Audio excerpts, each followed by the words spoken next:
DSPN, the Devlin Sports Podcast Network. All right, son, you're back, mate. How's Wellington?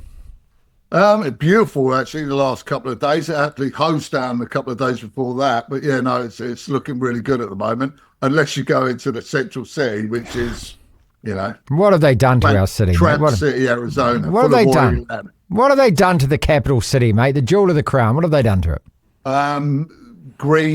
A green mayor, another green mayor that we've got now. Succession Nightmare. of green with Andy Foster squeezed in the middle. Okay. Well, big game tonight. Well, it should be a big game. Hurricanes versus Crusaders. I mean, this Wellington-Canterbury thing, mate, you know, when you came to Wellington first in the 80s, and it was massive. It was huge. And, yeah, I wish I was more enthused or more irate or more something about it, had more of that feeling that I had back then about a fixture like this. I just don't. Well, there's probably, mate, but firstly, because you're a Blues fan. Here we go. So that rivalry doesn't mean anything. I'm MP now, let me tell you, mate. I'm Moana Pacifica now. That's where I am. Oh, yeah. No, fair enough, mate. Yeah, change with the wind. For me, you know, down there, there's still that rivalry. I still call them the Village of the Damned.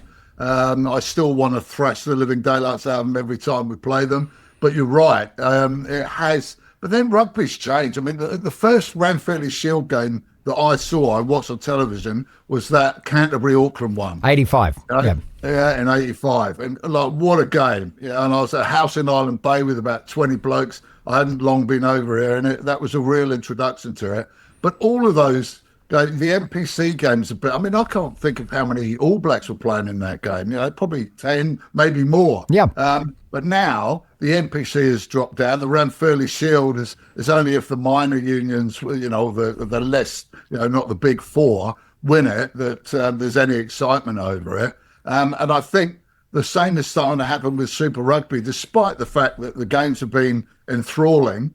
Maybe too many points being scored, so it's going away from the traditional, you know, game of rugby where it's a contest for possession, and once you've beaten the crap out of them, then you give it to the winger. Yeah. So, but it's I still think the rivalry's there, mate. To be honest, and I'll be looking forward to it. But as a Hurricanes fan, I'm not overly hopeful. Who you got in the Masters? Who's your pick? Because normally you're actually pretty good at this. I am pretty good at it. Well, Rory's had a reasonable run of it lately, and I'll go for it for whatever Poms are in there, to be honest. Okay, all right. You know, the likes of the Fleetwoods and the Justin Roses and those guys. I always, you know, cling on to them, and they've done reasonably well in recent years without winning it. Apart from old, what's his name, Willett, who won it. He won, you know, a few years ago that he won it. But I think Rory looks like he's in the mood, and I think he's got a point to prove as well. Okay, I want to go back to last weekend where your St George side lost to the Eels, and that was the first win that the Eels had. As well as that, the Hurricanes lost, and then West Ham had drawn, you know, with Bournemouth. When you have a weekend like that where all your teams just don't do it, how do you cope with that? Apart from beating the children, which I can't do now because they're bigger than me, you usually take side. And the fact is, there was 1 point for the Hurricanes, 1 point for the Dragons. After we'd beaten the top of the table 1 week, the next week we lose to the bottom of the table. Yeah. But you usually look, and I'm sure you're the same, you look at your big rivals and hope that they've got a beating, and that gives you a little bit of solace. And I looked, you know, Tottenham bleeding won. So that if they'd have lost, I think your mob got a point, you know, and a reasonable point, seeing how rubbish you are. Yep. Millwall got back-to-back wins. Oh, so, God, this is your worst nightmare. Nothing was going right as far as that goes. So it's really the end. The only, you know, answer is booze. You've got to bloss out yourself and then hopefully wake up and you've forgotten it all. Booze and curry, and combine the two always, isn't it? Exactly. Yep. Which I should be doing later today with my eldest son and my granddaughter, who's 8 months old, and it'll be the first time I've seen her. So okay. Well, here's a real recipe for being warped, demented, bitter and twisted. I'm now hoping one of the English sides wins the Champions League, only because when the Scousers are parading that title around, and they deserve it, they've been a Premier League champions, everything, they're going to be feeling sour about the fact that either Aston or Villa is holding up the Champions League and a trophy that they got knocked out of. So that's where I sit. perspective. That's where my football sits. Well, I mean, to be honest, anyone who's known you, and I've known you for over 25 years now, 27 I think is coming up to, you've always supported the England side apart from Liverpool. So that's nothing new. But watching those games that have been on this week, the Arsenal performance was out of the box. And like, I remember telling you as well, and my kids, when Declan Rice was 19, yes, you did. Playing at West Ham, yep. that this is the best I've seen at West Ham since Bobby Moore. And nothing, proves me wrong now so far. I laugh at people say, oh, he's overrated. The guy's got everything. And now Arsenal has been allowed to go more forward. West Ham is in more of a defensive role. He's scoring goals. And those free kicks, let me see them, mate, out of this world. Yeah. But let's not write Real Madrid off. I mean, at home at the Bernabeu, they can cause grief. And if we look over recent years, I mean, remember Barcelona, when they were 4 down or something against PSG? That's right, yeah. Yeah, but the referee helped them. Their referee helped them big time at the end of that. It did a little bit. But then, you had Liverpool down against Barcelona and then put 4 past them up good point. at Anfield. Yeah. So, these sort of things can happen.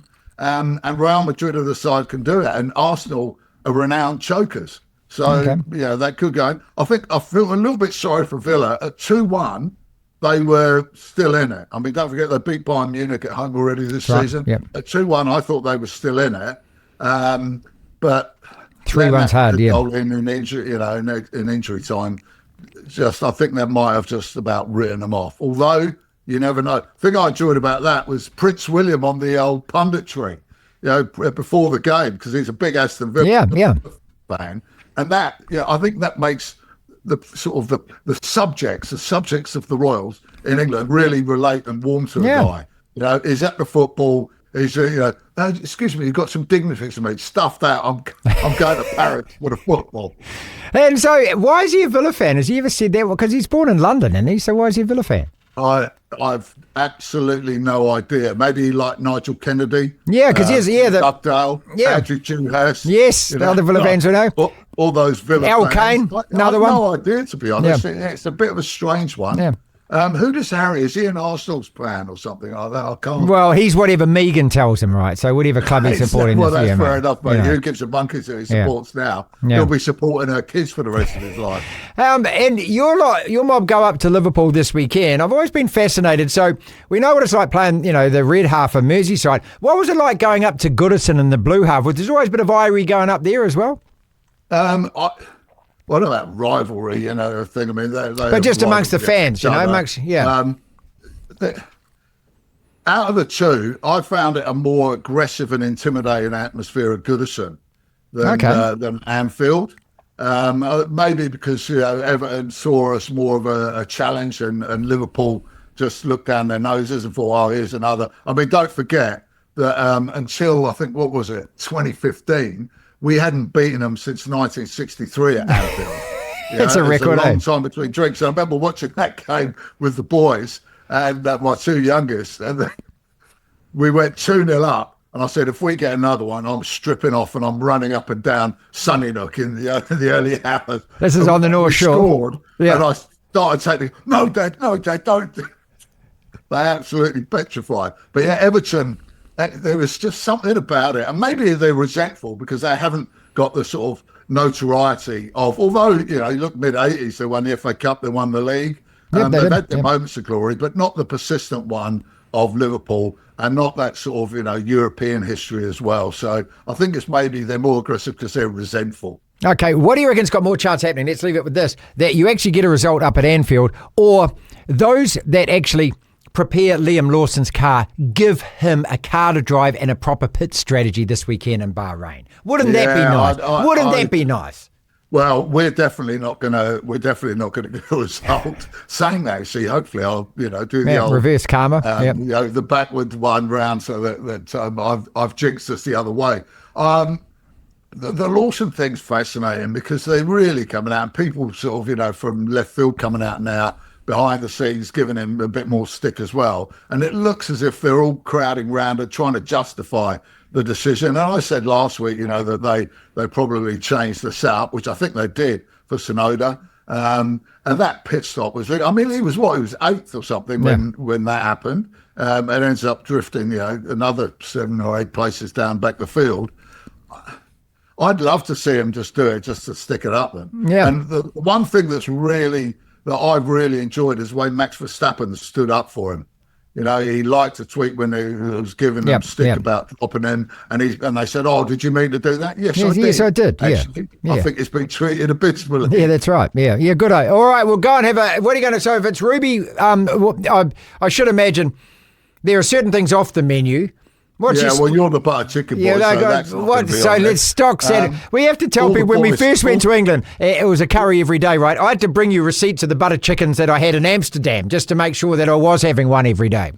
Yeah, but it was the butter chicken again. I'll probably have we're going to Great India, best Indian restaurant in the country. Yep. And I'm going to go for the Getu Masala, which you can't get anywhere else. It's an absolute unique meal. So I'll have that, and I'm not sure what my granddaughter Mila's going to have, but she'll probably go a little bit hotter than a butter chicken.